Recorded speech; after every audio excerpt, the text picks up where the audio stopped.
o nosso Deus. Nós vamos então dar continuidade, né, ao estudo que nós estamos fazendo aqui pela manhã, que é a respeito do anticristo. Nós tomamos esse assunto, né, os irmãos se lembram, por conta, inclusive, da escolha do novo Papa, né, da Igreja Católica. E como eu estava fazendo alguns estudos avulsos aqui embaixo, por conta da mudança, né, da descida do tempo para cá, eu preferi, então, a gente mudar os nossos temas, por enquanto, né, temporariamente, embora esse temporariamente está durando mais do que a gente tinha imaginado.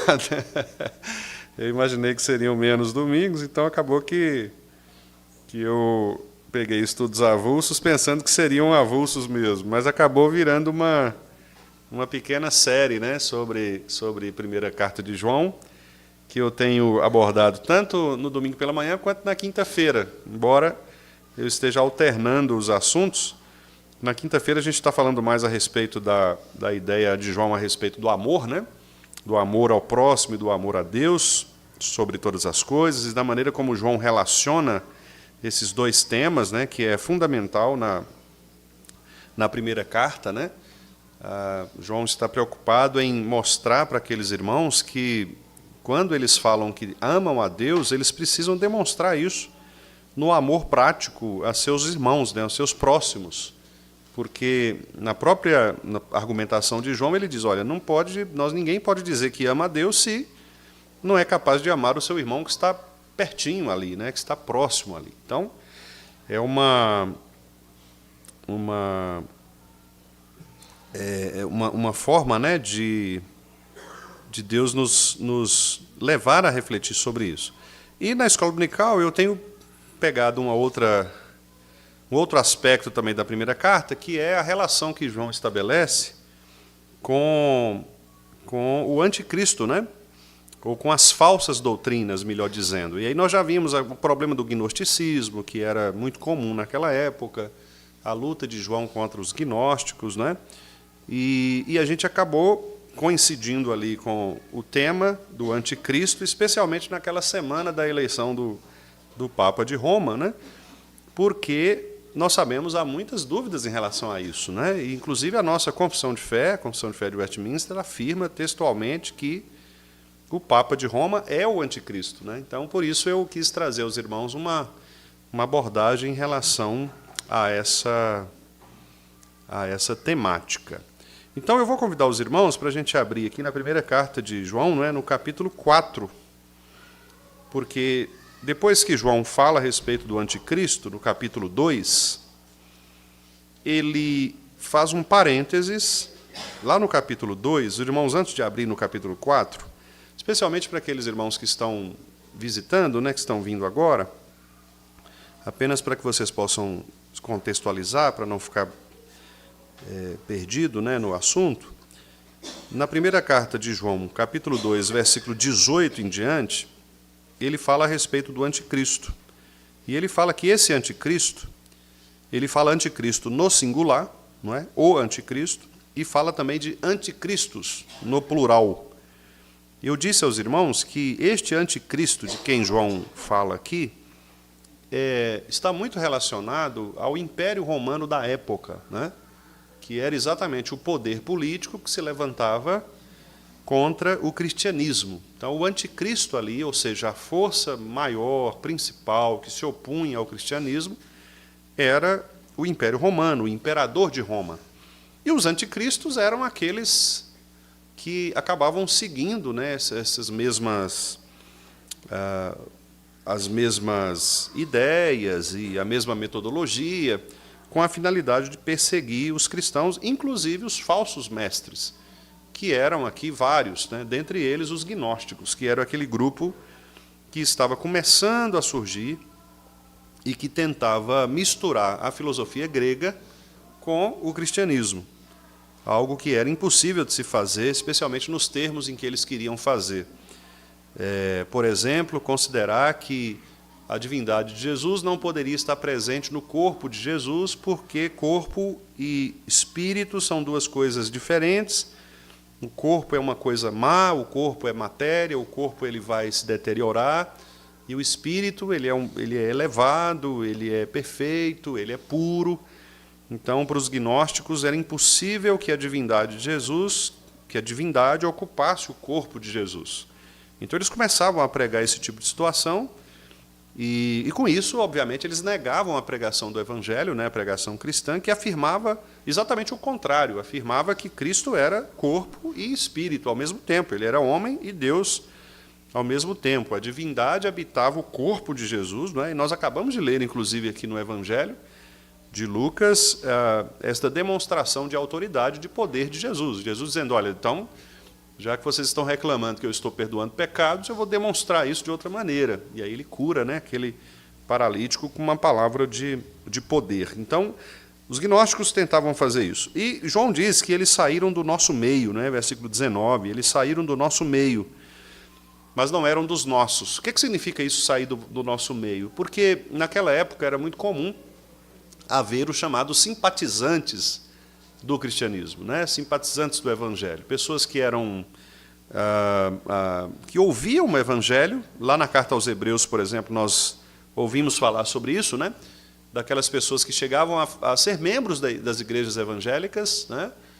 Elas participavam, elas recebiam a ceia, elas ouviam a pregação, elas viam, inclusive, os dons do Espírito sendo operados, mas eram simpatizantes, não tinham nenhum compromisso com o Evangelho, e chegava um momento em que, quando a perseguição apertava para valer, elas saíam, né? E alguns intencionalmente, com o objetivo de transtornar mesmo a pregação do Evangelho. O cristianismo estava muito incipiente ainda, né? As pessoas estavam começando a entender o que era o cristianismo. Eu já disse aos irmãos, né, hoje nós temos uma facilidade muito grande, porque nós temos uma coletânea de documentos, credos, confissões, não é? Concílios. Então, para nós hoje, formular uma doutrina é muito mais fácil do que naquela época. Naquela época, os missionários eram itinerantes, então eles passavam de tempos em tempos nas cidades, pregavam. Mas, no intervalo de ter ali um pastor cuidando daquela igreja, muitos falsos mestres apareciam, né? E começavam a pregar um outro evangelho, né? A gente vê muito isso nas cartas dos apóstolos, especialmente se queixando daquelas igrejas que davam ouvidos para essas pregações falsas, que eram esses missionários que passavam por lá se aproveitando da pregação cristã, mas, na verdade, eles não tinham compromisso com o genuíno evangelho de Jesus. Por isso, os presbíteros foram colocados, foram eleitos, né? A ordem de Paulo para Tito e para Timóteo, especialmente, de constituir presbíteros, foi com essa finalidade, né? Com essa finalidade. Por isso que o ministério, o ofício, né, de presbítero, ele é um ofício extremamente importante na igreja, e ele é um ofício doutrinário, ele é um ofício pastoral, não é? Por isso que eu tenho dito ao conselho da igreja, graças a Deus, os irmãos têm entendido isso, né, e percebido, de fato, a seriedade desse ofício, né? Porque, infelizmente, em algum momento da nossa história, tornou-se muito comum o conselho se tornar um conselho gestor, né? Muito mais preocupado com a administração da igreja, por exemplo, do que com o cuidado com o pastoreio, né? Então, a igreja não é uma empresa que precisa de um conselho deliberativo, né, de gestores. A igreja é o povo de Deus reunido que precisa de pastores que cuidem dela, né? Pastores que cuidem do rebanho. E era essa a preocupação lá dos apóstolos, porque os falsos mestres chegavam com as falsas doutrinas e precisava ter gente séria lá, gente capacitada, gente que conhecia a Bíblia, para refutar, para rebater, inclusive expulsar esses caras da igreja, né? Paulo chega a dizer isso em Tito, né? Ele diz, é preciso, em Timóteo também, ele fala, é preciso fazê-los calar. Então, o presbítero era aquele guardião mesmo, que se colocava, o guardião da doutrina, né? Que deve se colocar como aquele responsável por não permitir que um falso ensino seja proferido na igreja de Cristo. Essa é a principal tarefa, né, do ofício presbiterial. Claro que há outros desdobramentos disto, mas principalmente o cuidado com as almas, né, o cuidado com o ensino que tem sido praticado na igreja de Cristo. Por isso que dói, às vezes, nosso coração, né? Entristece um pouco quando a gente vê algumas igrejas chamadas presbiterianas, sobretudo, né? Porque as que não são presbiterianas, não tendo o governo presbiteriano, nós entendemos que, embora sejam nossos irmãos em Cristo, mas elas falham, né, em não seguir o preceito do governo de presbíteros, né? Alguns irmãos batistas, por exemplo, têm começado a perceber isso, e os batistas reformados, em geral, eles têm eleito presbíteros das igrejas, embora eles continuem com o sistema assembleiano na votação congregacional, né, na votação de algumas matérias, mas algumas igrejas já têm entendido a necessidade de presbíteros, né? Isso começou já há algum tempo, e alguns novos batistas, especialmente liderado por um movimento muito interessante, chamado Movimento Nove Marcas, que é presidido pelo pastor batista Mark Dever, um pastor americano, né? E eles têm insistido nessa formulação de uma igreja sob o governo de presbíteros. Então, aqui no Brasil mesmo, você tem algumas igrejas batistas que têm presbíteros, né? E aí a gente brinca com ele, é um batisteriano, né? Porque é um batista que crê em algumas doutrinas da igreja batista ainda, né? Como a questão, por exemplo, do batismo de crianças, né? E algumas outras questões que nos diferem, mas eles perceberam a necessidade de ter um corpo, né? Um conselho de presbíteros que, de fato, cuide da igreja enquanto rebanho do Senhor. Porque de fato, um modelo bíblico, né? A preocupação dos apóstolos é termos presbíteros que sejam conhecedores da palavra, para que possam refutar todo o ensino falso que, porventura, apareça no meio da igreja. Então, essas pessoas, elas estavam dentro da igreja, participando de todos os benefícios da igreja, mas eram mentirosas, né? Elas estavam pregando um outro evangelho, e João chega a dizer, olha, nenhum deles é dos nossos. Nenhum deles. Eles saíram do nosso meio e saíram exatamente porque não eram dos nossos. Eles saíram porque pregavam um falso evangelho que nós não devemos dar ouvidos, né? E deixe que eles saiam mesmo, porque a heresia não pode fazer parte do corpo da igreja de Cristo. E aí ele diz ainda no capítulo 2, verso 20 agora, ele dizendo que nós, ao contrário, possuímos o Espírito de Cristo, né, a unção que vem do Santo, é o termo que ele usa, porque nós que somos salvos pela graça e que recebemos o Espírito Santo da verdade, nós somos capacitados por este Espírito para vencermos as mentiras daqueles que promovem um falso evangelho.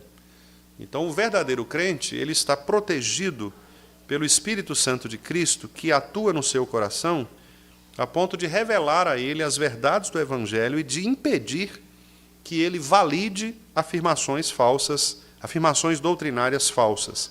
Versículo 27 também, ele diz sobre isso, quanto a vós outros, a unção que dele recebestes, permanece em vós, e não tendes necessidade de que alguém vos ensine. Eu até expliquei para os irmãos essa frase, né, porque numa primeira leitura fica parecendo que João está aqui dispensando o ensino de professores, né, de pastores, de mestres.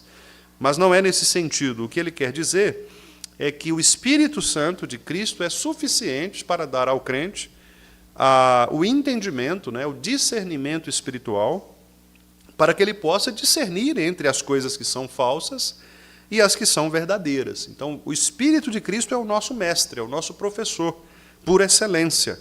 Claro que Deus coloca sobre a igreja pastores, mestres, né, como nós vemos até em Efésios, Paulo falar sobre isso, pastores e mestres com vistas ao aperfeiçoamento dos santos, né?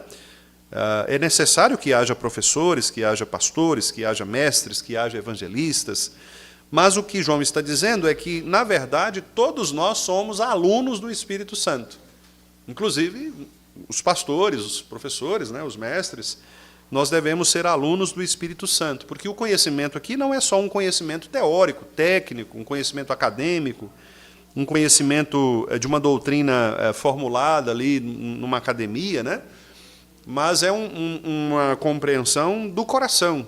Então, não adianta nós termos a doutrina na cabeça, mas não termos essa doutrina, como o termo que ele usa aqui, permanece em vós, né? Quer dizer, essa permanência da doutrina no coração do crente quem faz isso é o Espírito Santo, que é o que nós chamamos de unção. Olha, interessante, né, gente? Assim, a Bíblia é tão clara em algumas coisas, porque se você vai, por exemplo, para o neopentecostalismo, a palavra unção no neopentecostalismo é tão mal utilizada, né? As pessoas usam unção como uma revelação extraordinária, como você recebe algo, né, especial, um anjo pendurado na parede que aparece e fala com você, é um sonho que você teve, né? Ou então é um passar de óleo na testa, alguma coisa assim, né? E não tem nada disso. A unção na Bíblia é algo sobrenatural, obviamente, porque tem a ver com o Espírito Santo atuando em nós, e isso é por si só sobrenatural, mas é algo que está relacionado à presença do Espírito de Cristo no coração do crente. Então, quem é o ungido de Deus? É aquele que possui o Espírito Santo, que lhe dá discernimento. Né? E daí a gente vai para outro texto muito mal interpretado, né, pastor Jalon? Aquele texto lá do Antigo Testamento diz assim, ó, não toquem no ungido de Deus. E aí tem muito pastor que, para se livrar dos irmãos, ele usa esse argumento, né? Quando algum irmão quer apontar alguma falha no pastor, você está tocando no ungido de Deus. Né? Deus vai te castigar, Ronaldo. Você está falando mal do ungido de Deus, né? Não, o ungido de Deus somos todos nós. Todos nós crentes no Senhor Jesus Cristo somos ungidos. Obrigado, Henrique. Somos ungidos de Deus, né? Ou seja, nós possuímos o Espírito Santo de Cristo. É o que João está falando aqui. Olha, ele está falando, quanto a vós outros, quer dizer, todos os crentes. Né? Então, essa unção não é específica para uma pessoa. Era no Antigo Testamento. Era no Antigo Testamento. Mas no Novo Testamento, nós vemos esta expansão do Evangelho de tal maneira que não há mais uma pessoa que tenha uma unção espiritual específica. Não é? Lembra que a gente falou um dia, Ronaldo, sobre uma bênção especial? Ele até falou sobre isso, né, na oração. Então, quer dizer, não há uma bênção especial sobre alguém. Todo crente ele possui a unção que vem do santo. Todos nós somos iguais perante Cristo, porque todos nós somos alunos do Espírito Santo, né? O Espírito Santo fala tanto a um mestre, a um acadêmico, a um doutor em teologia, quanto fala a um irmão simples, sem escolaridade, não é? Que talvez nunca foi numa escola, talvez nem saiba ler, mas ele ouve a palavra de Deus e o Espírito Santo fala também ao seu coração. E, em alguns casos, talvez aquele irmãozinho ali sem escolaridade seja mais piedoso, não é? Mais íntimo de Deus do que o doutor em teologia que está ali todo dia, quem sabe, produzindo seus estudos, seus textos, né? Porque a relação com Deus ela não depende, obviamente, desses méritos dessa construção humana. Pois bem, meus irmãos, então, fazendo essa devida localização do porquê João está falando sobre este anticristo, né, que era, na época, o Império Romano, que se levantava contra o povo de Deus, contra a pregação do Evangelho, bem como também das falsas doutrinas que se colocavam contra o Evangelho, João agora faz um parêntese aqui no capítulo 3 para falar a respeito do amor de Deus por nós, né? Que é o tema que nós temos tratado, inclusive, nas quintas-feiras. E João está dizendo que, se nós amamos a Deus, nós praticamos esse amor também em relação ao nosso próximo. E aí ele fala, inclusive, que isso distingue os filhos de Deus dos filhos do maligno, que é viver em pecado ou viver em santidade de vida, né?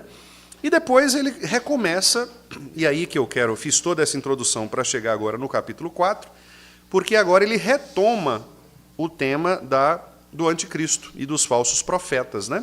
A partir do capítulo 4. Ele retoma, e agora com uma nova perspectiva, quer dizer, ele vai retomar a mesma ideia anterior, que nós já fizemos aqui este breve resumo, mas agora ele vai acrescentar um detalhe interessante, porque o gnosticismo ele negava, como eu disse aos irmãos, a divindade de Jesus Cristo, né?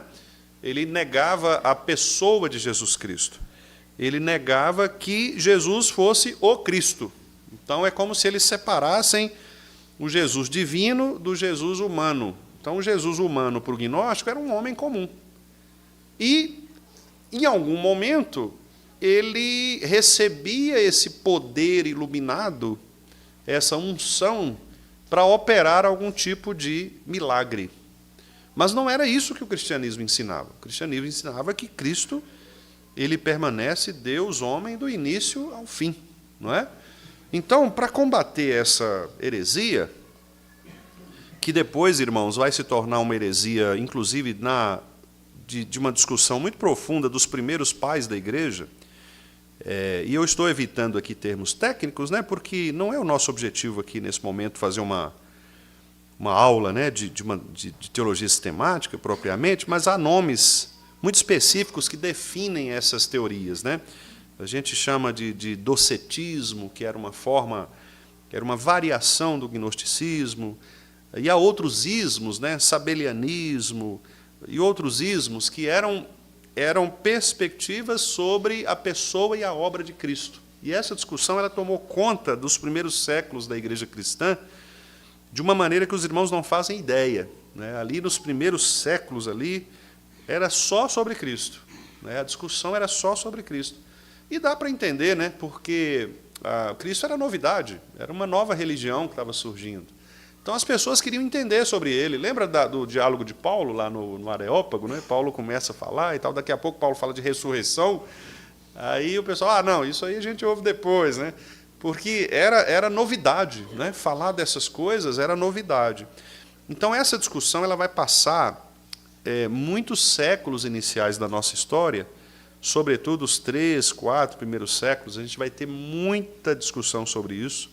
Se os irmãos abrirem aí qualquer manual de teologia, né, ou fazer uma pesquisa na internet, os irmãos vão ver que a discussão concentrava exatamente sobre a pessoa e a obra de Cristo, né? Quem ele é, as naturezas dele, é divino, é humano, como que elas se misturam, se não se misturam, e por aí vai, né? Então era realmente uma grande discussão. Nós não vamos entrar nesse aspecto porque, como eu disse aos irmãos aqui, né, não é meu objetivo fazer esse apanhado histórico. Eu estou mais preocupado aqui com como João pensava, né, como João estava lidando com isso no seu contexto, né, dentro ali da igreja ou dos irmãos para quem ele escreveu, né?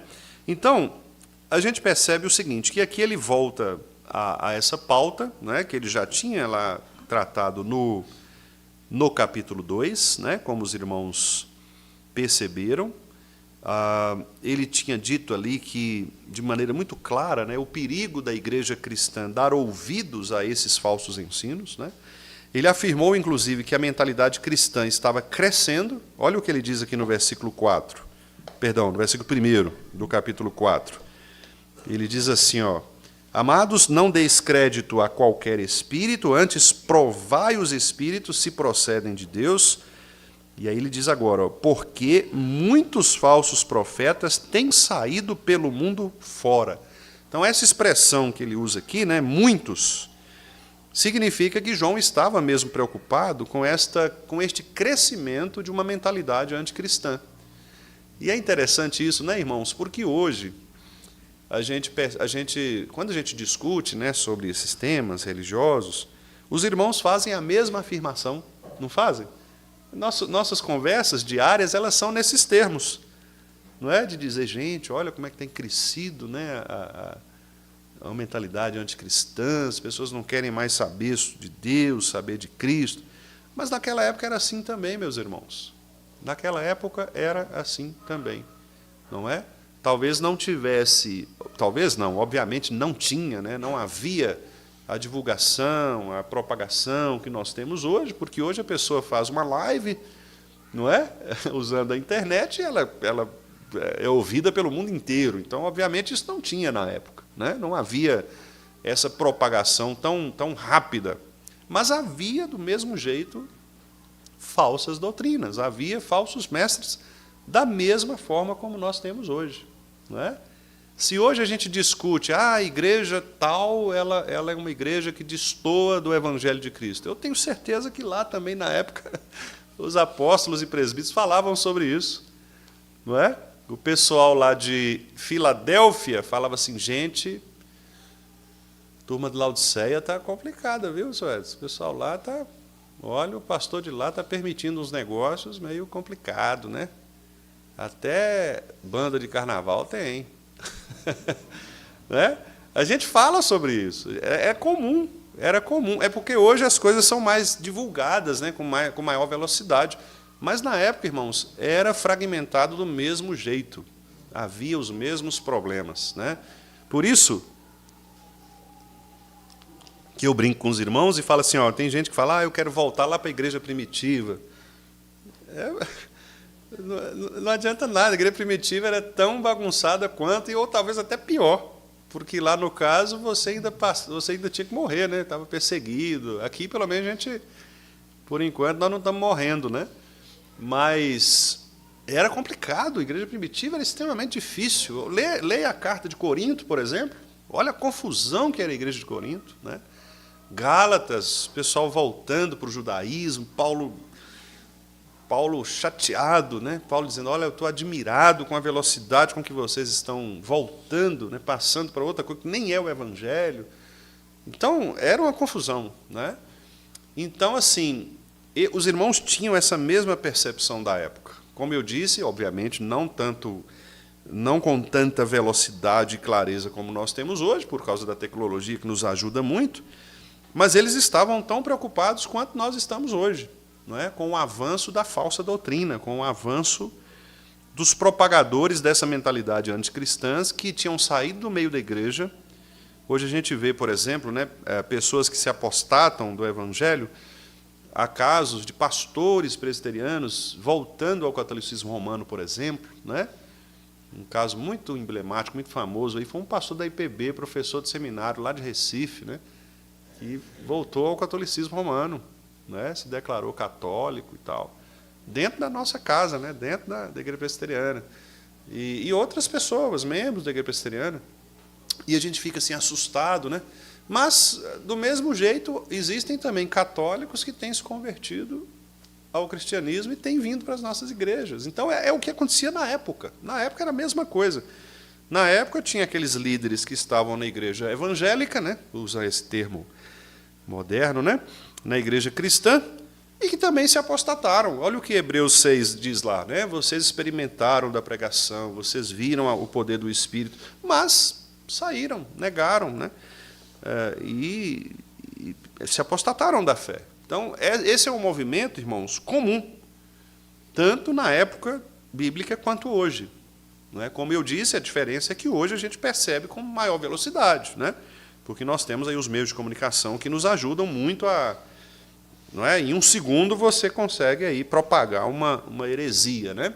Naquela época era mais difícil fazer isso, mas havia também gente que se apostatava, gente que pregava falsa doutrina, igrejas que eram problemáticas demais, né? Eu fico imaginando naqueles encontros de presbitério da época, né? Os pastores deviam, né? E João falando, por exemplo, de Diótrefes, né? Já pensou, pastor Jalão? Falou, rapaz, eu tenho um presbítero lá na igreja que eu vou te falar um negócio. O cara é complicado, ele está querendo ser dono da igreja, né? João escreve lá na terceira carta, né, sobre esse tal de Diótrefes, que era um camarada que queria exercer a primazia na igreja, queria ser o mais importante. E aí eu fico imaginando, né, mais ou menos o que acontece hoje, né? A gente comenta, fulano e tal. Então, era a mesma coisa, né? O evangelho sendo pregado, ele sempre foi motivo de discussões, né? Tanto para aquilo que era positivo, quanto para aquilo que era negativo, do ponto de vista do pecado, né? que se fazia presente ali também.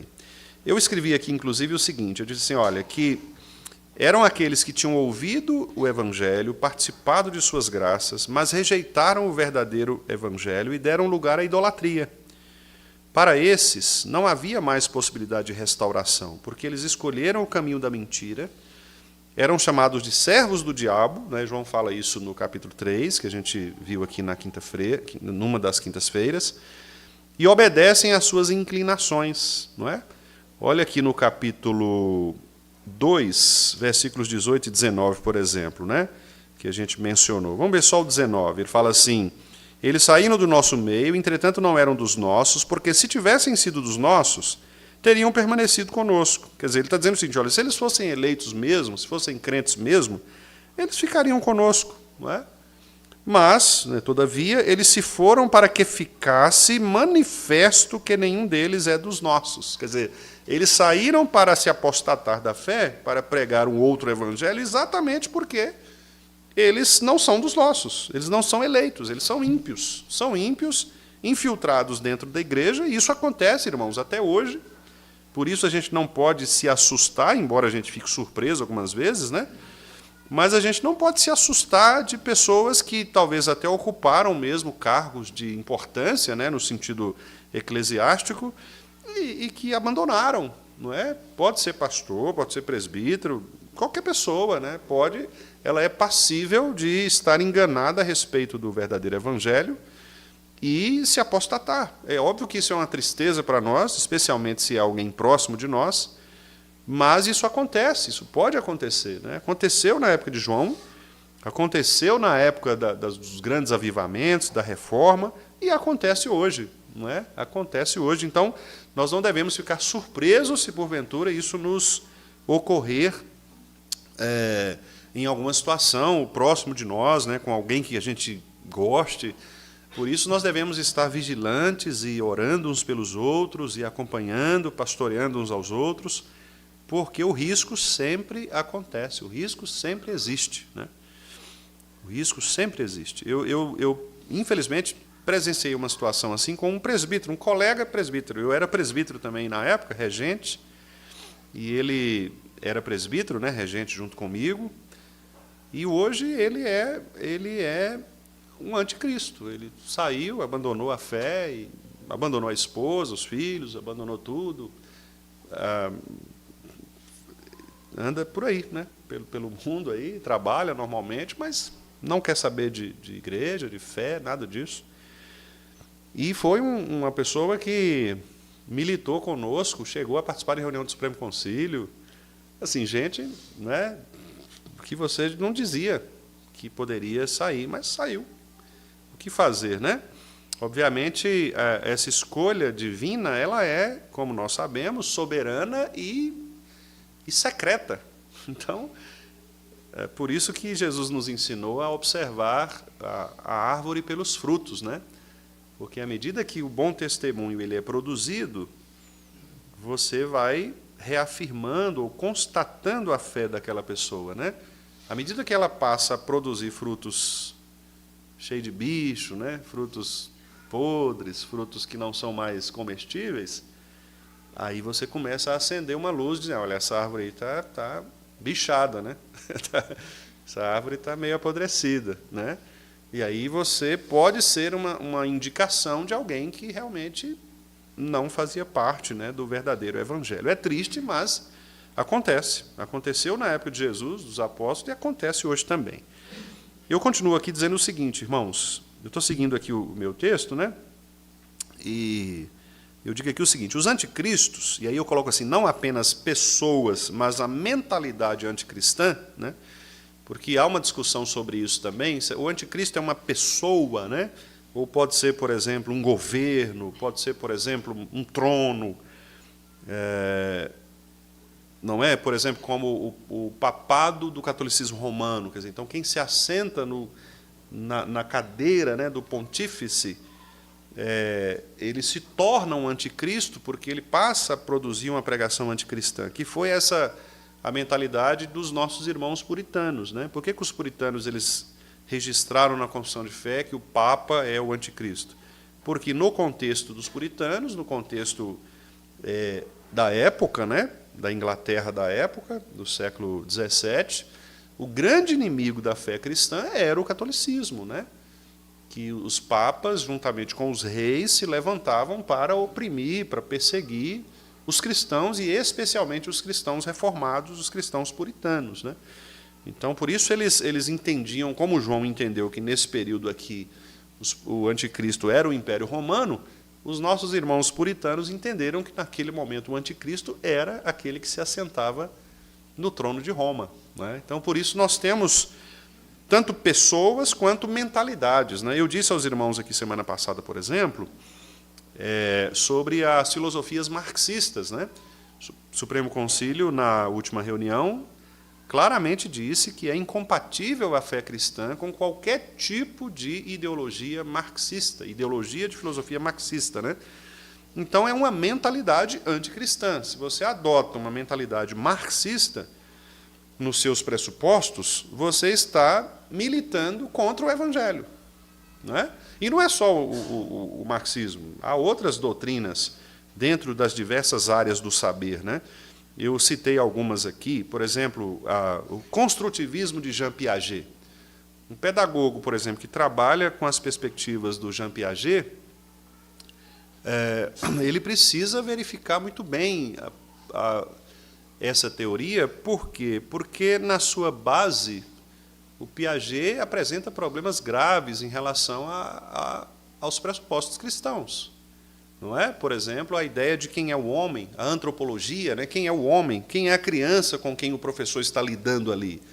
Essa criança, ela é uma criança que vem ela é uma criança que não tem nenhum conhecimento, ela é neutra do ponto de vista espiritual, do ponto de vista social, etc., ou ela já tem algo nela que a condiciona para fazer o que ela faz? Né? Um pai, por exemplo, não precisa ensinar uma criança a enganar, a mentir. Ele faz isso, já bebezinha, ela já manipula o pai, a mãe. Né? Um bebezinho que está começando a mamar, já manipula a mãe. As mães aí sabem disso. Né? Experimenta contrariar a vontade de um bebezinho para você ver. Se ela não dá um berro no seu ouvido. Não é? O que é isso? Ah, não, pastor, isso é só fome. Não, não é só fome. É a necessidade de satisfazer um desejo próprio. Um desejo próprio.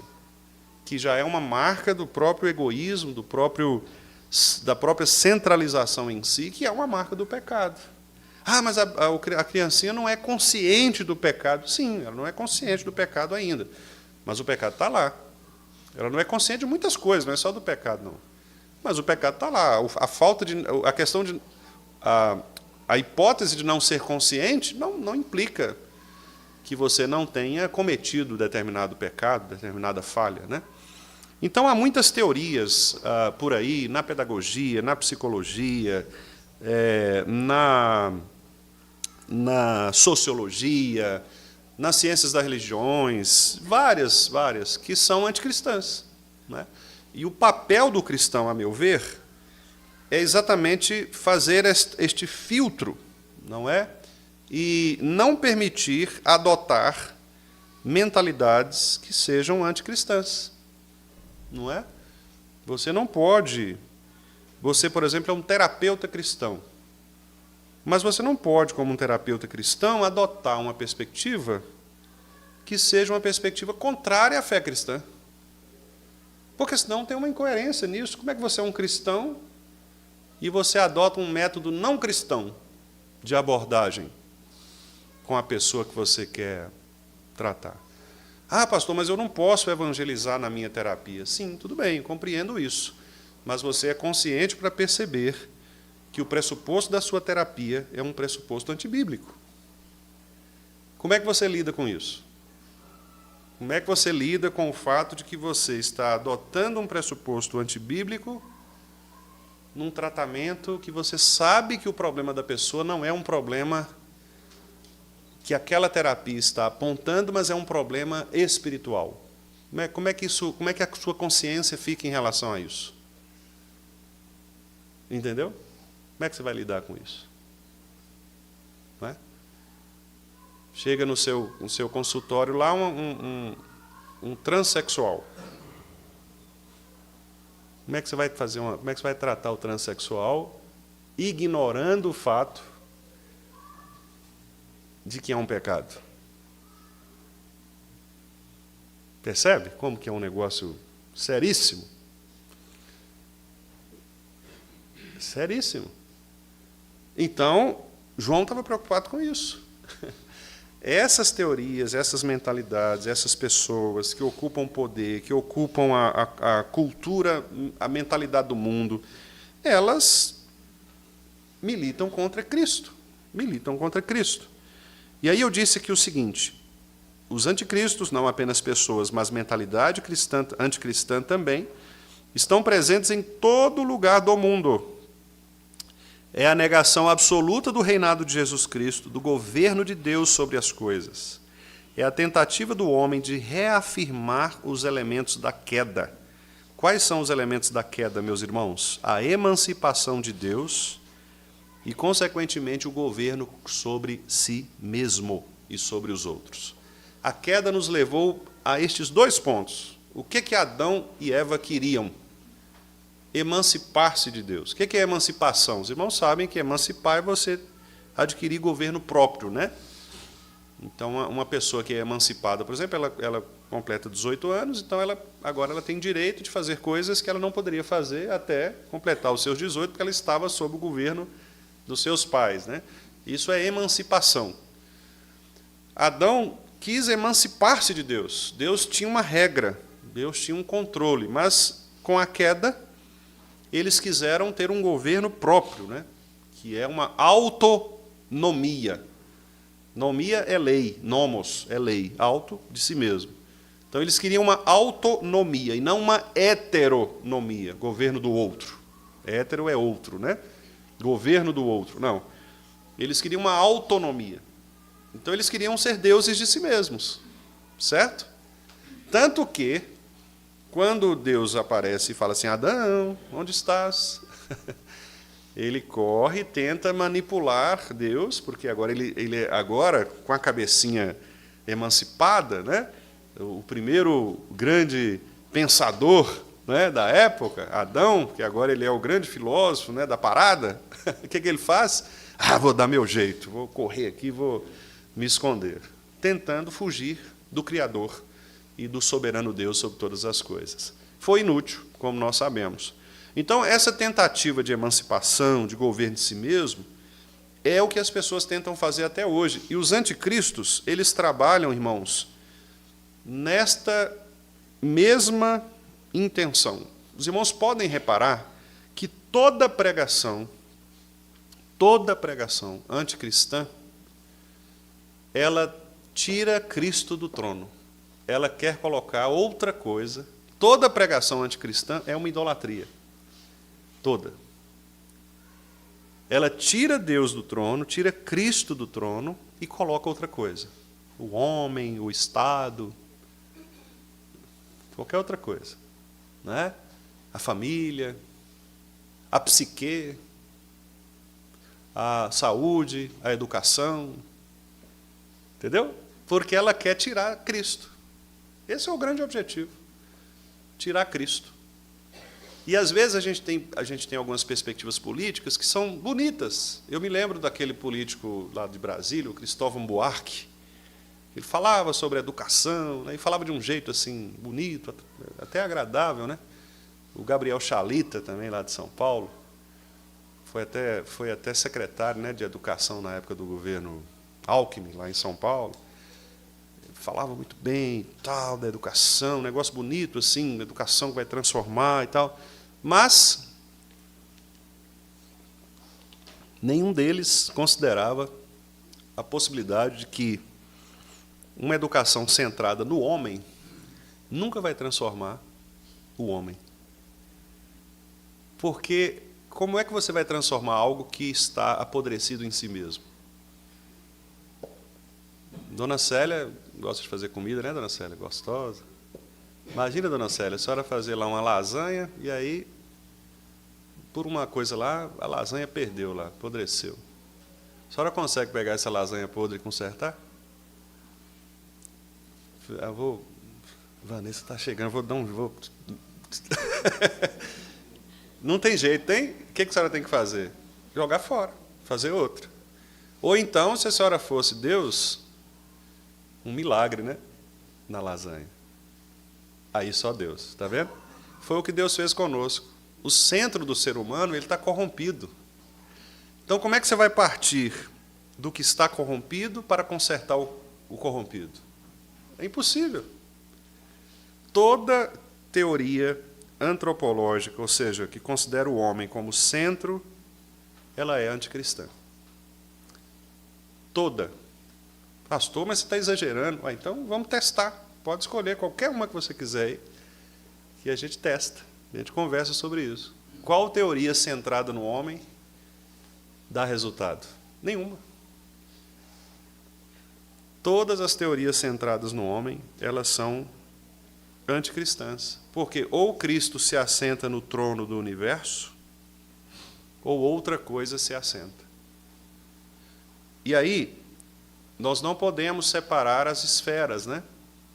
Ah, não, pastor, mas igreja, Cristo é igreja, é o povo dele. Lá fora é outra coisa. Lá fora não tem nada a ver, não. Lá fora o princípio de justiça é outro. Eu não posso falar de justiça cristã lá fora, porque lá... Será que não pode mesmo? Ou você que talvez não tenha tido o cuidado de pensar sobre isso, de refletir sobre isso e de encontrar caminhos para restaurar estas coisas à luz da verdadeira fé cristã. Talvez o problema esteja em nós, não esteja no objeto, esteja na nossa maneira de ver. Calvino escreveu assim sobre os apóstatas: são aqueles que renunciam à palavra de Deus, que extinguem sua luz, que se negam a provar o dom celestial e que desistem de participar do Espírito. Bonita a definição e, ao mesmo tempo, muito precisa, né? Uma definição curtinha. Quem é o anticristo aqui para Calvino? O apóstata, né? É aquele que renuncia à palavra de Deus, extingue a luz da palavra, ou seja, ele deixa de usar a palavra como luz, lâmpada para os seus pés e luz para os seus caminhos, né? Nega o dom celestial, quer dizer, ele nega essa unção espiritual, esse poder que vem do Espírito, e desiste de participar desta unção do Espírito Santo, né? João, então, afirma, irmãos, que a mentalidade anticristã é a propagação da apostasia, não somente no sentido ateísta, né, que é o sentido que a gente tem por aí, de pessoas que negam mesmo a existência de Deus, mas no sentido de oposição. Não apenas não Deus, quer dizer, não existe um Deus, mas um tipo de antideus. Quer dizer, tudo aquilo que se alinha a Cristo é um motivo de rejeição. Às vezes você não precisa nem dizer, nem afirmar algo. O fato de você se alinhar a uma perspectiva cristã, isso já é suficiente para transtornar uma situação toda, né? Vocês estão vendo aí, por exemplo, o rebuliço que está dando aí a fala do Papa, né, sobre a família, né? Ele diz que os líderes mundiais devem retornar ao núcleo familiar, que é homem e mulher. Bom, só isso aí já suficiente para bagunçar tudo, porque é uma fala conservadora nesse mundo nosso, não é? Em que tudo é permitido. É uma fala extremamente conservadora e não sei se o leão vai durar muito tempo, não. Acho que eles vão... Porque o Ratzinger tentou fazer isso e eles deram um jeito de pôr o Francisco lá no lugar, né? Não sei. É uma fala conservadora, cristã, nesse sentido, não é?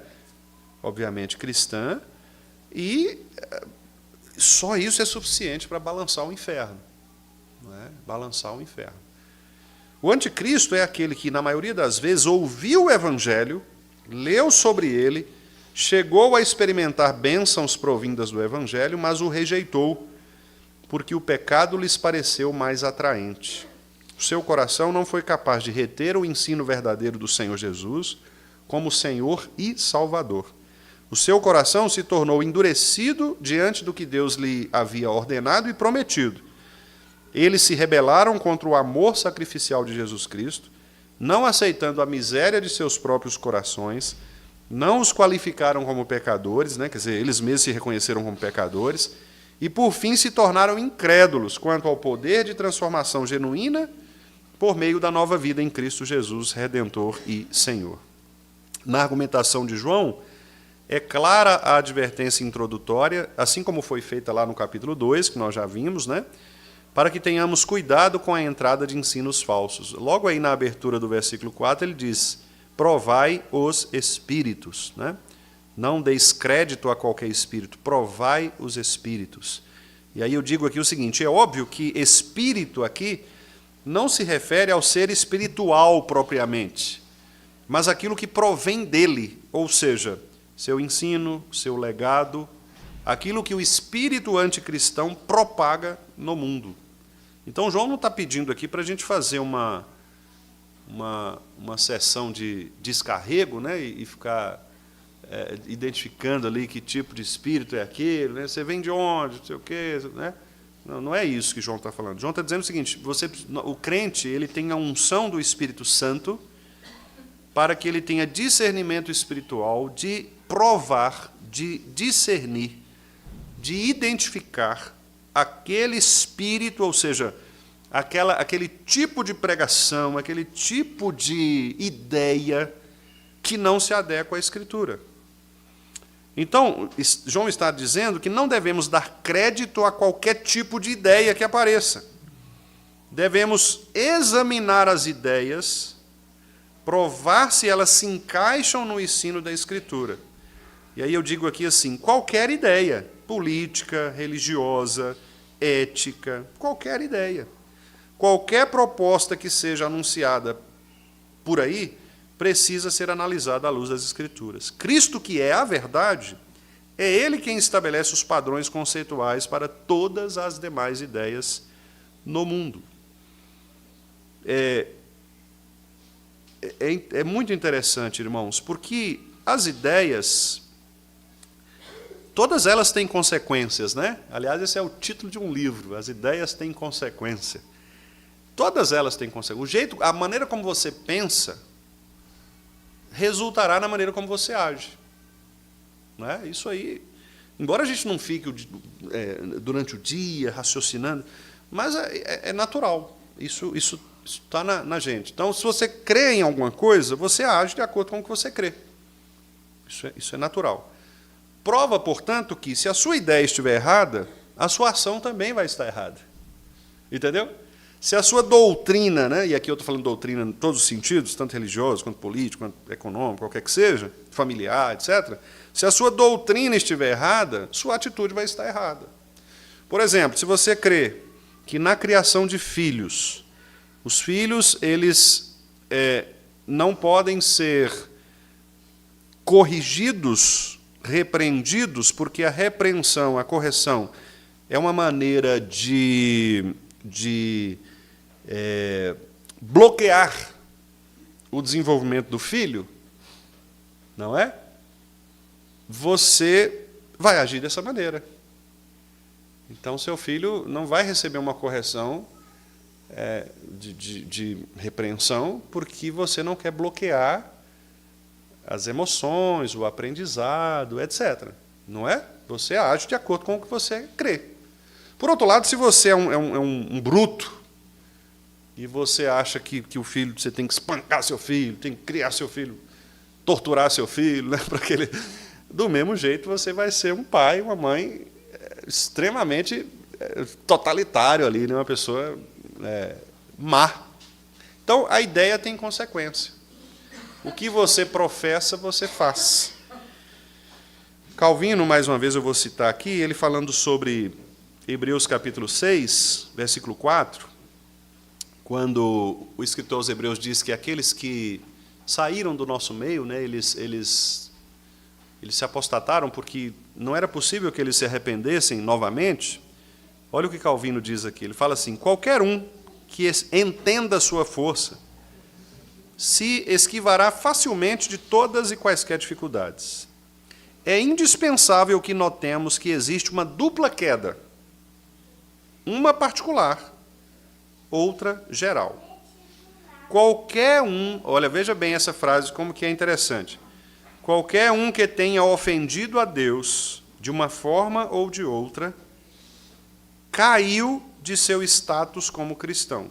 Portanto, quantos são os pecados, tantos são as quedas. Quer dizer, você peca, cai, peca, cai, peca, cai. O pecado é uma ilustração da queda, todo o pecado, né?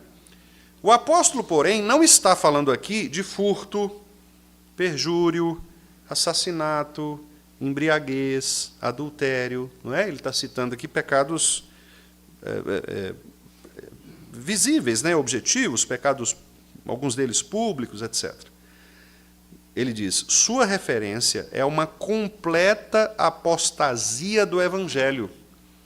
Não apenas em alguma coisa isolada pela qual o pecador haja ofendido a Deus, mas no fato de ter ele renunciado completamente sua graça. Percebe?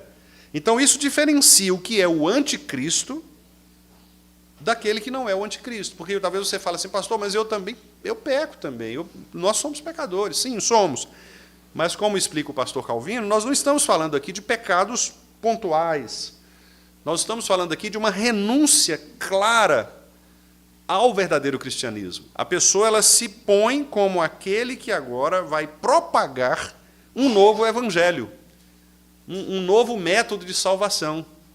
Ela se coloca como a solução de todos os problemas.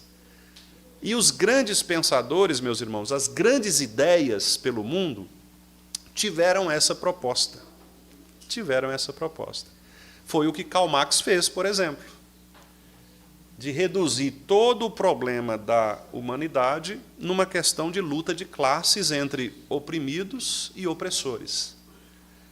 Dizendo, então, que o grande problema do ser humano é este.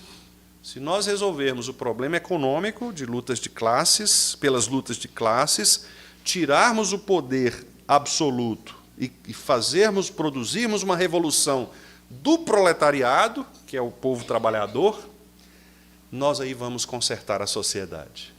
Não é? Quer dizer, olha a redução. Por isso que a IPB disse, não tem jeito de conciliar uma coisa com a outra. Porque a salvação do mundo não está na luta de classe. Como não está também nas questões relacionadas à sexualidade, como Freud propôs, por exemplo. Então, uma psicanálise freudiana também é uma psicanálise anticristã. Ah, pastor, mas não pode ter uma coisa boa lá dentro? Pode, ué. Claro que pode. Pode ter. Mas você não consegue adotar o pressuposto, né, completo por uma razão simples. A base, o fundamento está adulterado, está modificado. Então, para encerrar, irmão, já que as crianças bateram o sinal, né? Eu vou só citar aqui uma conclusão breve, a gente vai retornar a isso novamente, né? Mas só para a gente concluir a aula de hoje, eu digo aqui o seguinte, por essa razão, o teste fundamental, né, que todos nós devemos fazer para que determinada ideia seja aceita é a sua adequação à verdade do Evangelho por meio da concordância ou não com a pessoa e obra de Cristo. Todos nós temos que perguntar assim, essa ideia que eu defendo, esta proposta, esta prática de minha vida, está de acordo com o Evangelho de Cristo? Está de acordo com como Cristo falou a respeito do que é o ser humano, do que é a salvação, do que é a igreja? Bom, se estiver, ótimo. Se não estiver, rejeitemos essas falsas ideias e fiquemos no cristianismo. João termina assim os versículos 2 e 3. Nisto reconheceis o Espírito de Deus. 2 pontos. Todo espírito que confessa que Jesus Cristo veio em carne é de Deus. Não, todo espírito que confessa que Jesus Cristo veio em carne é de Deus, certo? Aí a segunda parte é o não. Isso. E todo espírito que não confessa, agora sim, a Jesus, não procede de Deus. Pelo contrário, este é o espírito do anticristo, a respeito do qual tendes ouvido que vem e presentemente já está no mundo. Então, João está dizendo assim, olha, há certas pregações que elas são anticristãs porque elas retiram do seu núcleo fundamental a pessoa e a obra de Cristo. Seja qual for a ideia, seja qual for a pregação, seja qual for a doutrina, que não considere o que Cristo considera a respeito do homem, da salvação, do mundo, nós precisamos abrir os olhos e dizer, olha, cuidado, acendamos uma luz amarela para que não caiamos nesse pecado, não é? De validarmos anticristos, validarmos ideias anticristãs.